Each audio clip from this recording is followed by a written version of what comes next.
And here in his bomber blue is the mayor of the city of Winnipeg, Scott Gillingham, for our monthly interview. And of course, we'll turn to serious matters, but why don't we talk Bombers? What do you think in listening to Brady there? Oh, it's so exciting. Congratulations to Winnipegger Brady Oliveira. I mean, every Winnipegger and Manitoban who's a Bomber fan is really, really proud of Brady. So to win Most Outstanding Canadian and Most Outstanding Player is just is exciting. It's kind of, I always find whenever we talk about Brady, it's kind of like when we talked about Andrew Harris back in the day. When they've got that high school connection, you just feel this extra sort of push of excitement when they do get honored in these ways. Exactly. And we've got such great players, local players, with Nick Dembski, of course, Andrew Harris, now he's retired. Yep. And Brady and some other players as well. So, but I know that this is really exciting for all of us, that Brady won this, but all of us understand there's a big win yet to come, and it's the team win that we're looking forward to on Sunday. Now, you're going to be at the Grey Cup, I understand, Mr. Mayor. Yes, I am. I'm going to head out to the Grey Cup, head out to Vancouver just after the parade, the Santa Claus parade, which takes place and starts at 5 o'clock tomorrow. What's your bet this year? Is it a jersey bet? It is a jersey bet. So late yesterday, Mayor Chow from Toronto, her office reached out to us, and so the one who doesn't win, whose team doesn't win, will wear the other team's jersey at a council meeting. I want to, just before we leave sports, actually, I know that your thoughts are actually also with another local player that a lot of Winnipeggers have been thinking about.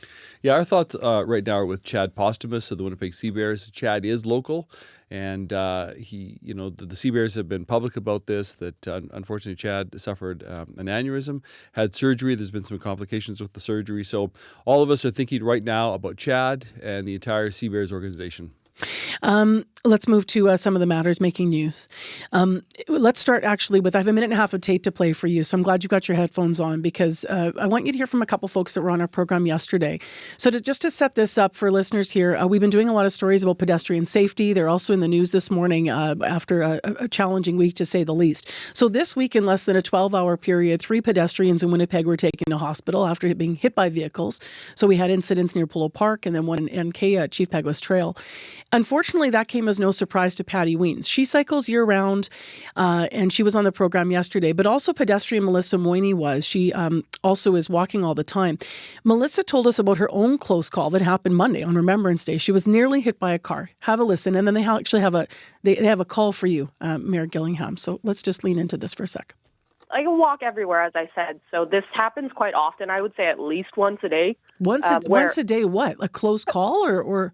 Once a day, where a car will be coming towards me and then not really realize that I'm in the intersection. Actually, on my walk home on Remembrance Day, it happened twice, but one car stopped, and then the other guy just swerved around me and then yelled at me. So, Patty, I've heard before that if you're a cyclist in this city, that it's people sort of are casual about saying, "Oh yeah, you expect to be hit." Is that right? Correct. Drivers not giving me the right of way when there's parked cars. When there is a right turn on red and I'm at the intersection, one driver grazed my elbow because he just had to make that right turn. Even though the light was about to turn green, there's this impatience, this rush.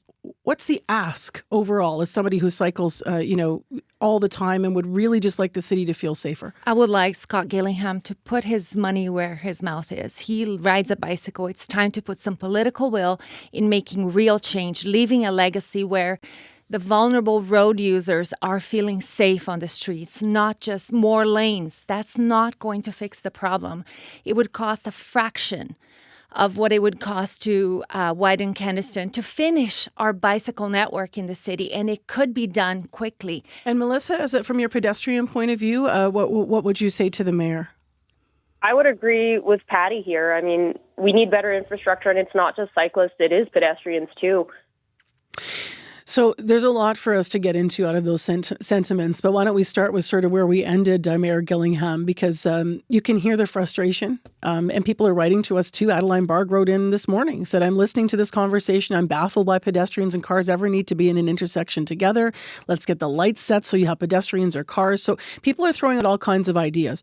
What are your initial thoughts on how we get ahead of this to make real improvements? Well, first of all, my guess is most of our listeners this morning are in their vehicles. A lot of them will be at home, but a lot will be in vehicles today.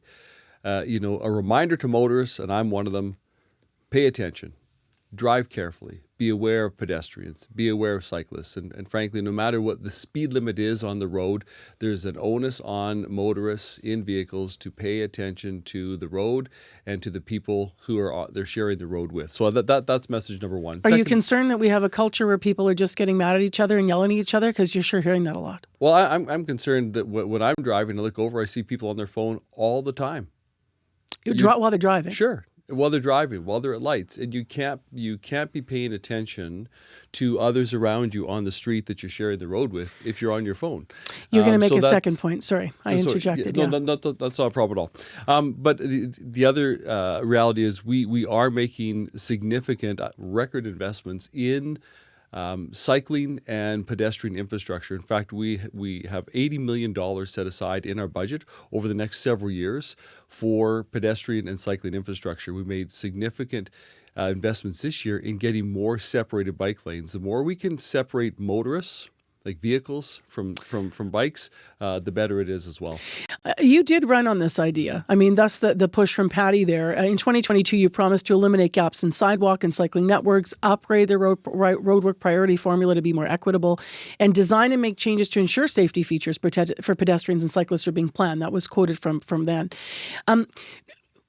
To the and if I may, and we're doing that. Like I won't read it off, but I have a whole list here today I can read off of the investments we've made on roads right now, where we've added separated lanes, added more sidewalks, made it safer, added a road safety team as well. So we're making those investments. Why not slow it down, period? Why not go to 30K everywhere? Because as I said, I mean, I have talked to I looked back yesterday, Mayor Glenn Murray, Mayor Cates, Mayor Bowman, yourself. Like, we have been talking about this in Winnipeg since the 1970s about how to improve infrastructure. So if people are saying that speed is part of this conversation, the motion from Sherry Rowlands, the councillor this week, people yesterday saying, Patty's example was her e-bike can go 30. So for her, like, that's a significant thing that you would feel safer if it were slowed down.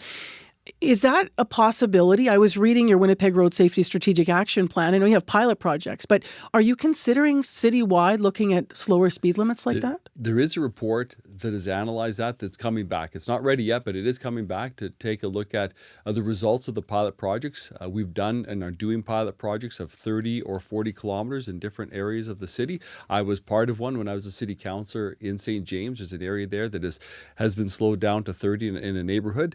And so we're waiting on that report to come back, and then we're going to have the broader discussion ultimately as a council and as a community about whether to reduce speed limits within residential areas.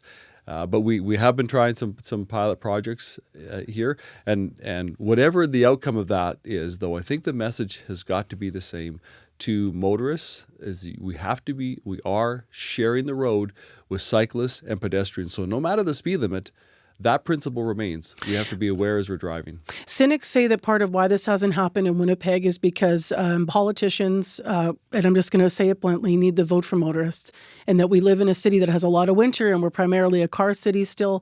And then that's why what keeps getting in our way of making the leap to be actually a city that has better active transportation routes and investments in infrastructure. What are your thoughts on that? Well, again, I would say I'll let the financial record speak for itself as far as how much we have and are investing in cycling. And you know, Patty is right. I've cycled with Patty before. I'm a cyclist. I don't cycle as much as Patty does, but I cycle on a regular basis. And so I too have had incidents where it's close calls with motorists. But Patty wants you to say no to widening Kenniston and put money into spending all that on bikes, right? Well, the project, the Kenniston is a series of projects. First of all, including the largest portion of that is replacing the bridge over the Assiniboine, which must be done. There is work there that has to be done. So that's a non-starter. Taking the money from that for you. Okay. So we have to have that discussion, and that's a future discussion as well with the federal and provincial governments getting on board with that. But there is a report coming back that is analyzing speed limits within residential areas across the city.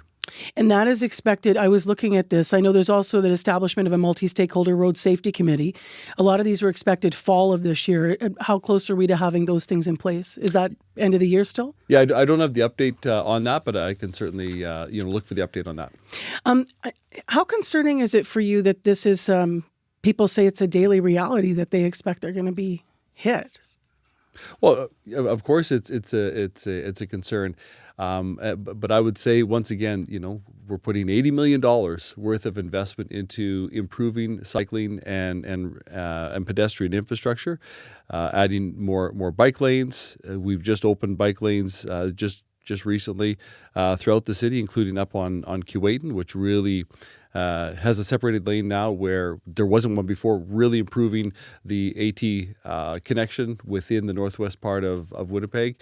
And there's some other investments as well that we've been making and will continue to make over the next several years, including investments in St. Boniface, Stradbrook and River, and Maryland as well. So it's making a difference.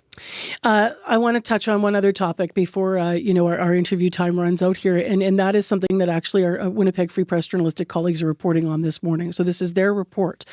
They are talking about and quoting Councillor Marcus Chambers of the Police Board, saying that there's an eye on major expansion to photo radar, which could bring the program into more residential neighborhoods. Anytime you talk about photo radar in the city, people lean in and they want to know more. So what is your understanding about what is developing here? Well, making changes actually to provincial legislation is something Councillor Marcus Chambers has been calling for as chair of the police board, and I've been supporting him on that call because the legislation was put in place back in the early 2000s, like 2001, specified the type of equipment that had to be used in photo radar. Photo radar is there to improve safety. There's a lot of critics that say, that it's just about cash grab. Yep. And I don't think we're ever going to convince people it's otherwise. But to me, photo radar has to be about improving safety. We've just been talking the last little bit here about road safety. It's about slowing people down for safer roads for everybody involved. So you would support an expansion if the legislation could change, and if this all happens, you would fully support an expansion? If it's for safety. I think what we need to know is we need to be working with, the city needs to be working with the province and MPI to get the data to see where the infrastructure, the intersections that are not safe, and identify those places as primary candidates to try to improve safety. And if using photo radar is a way to improve safety, then I'm all for it.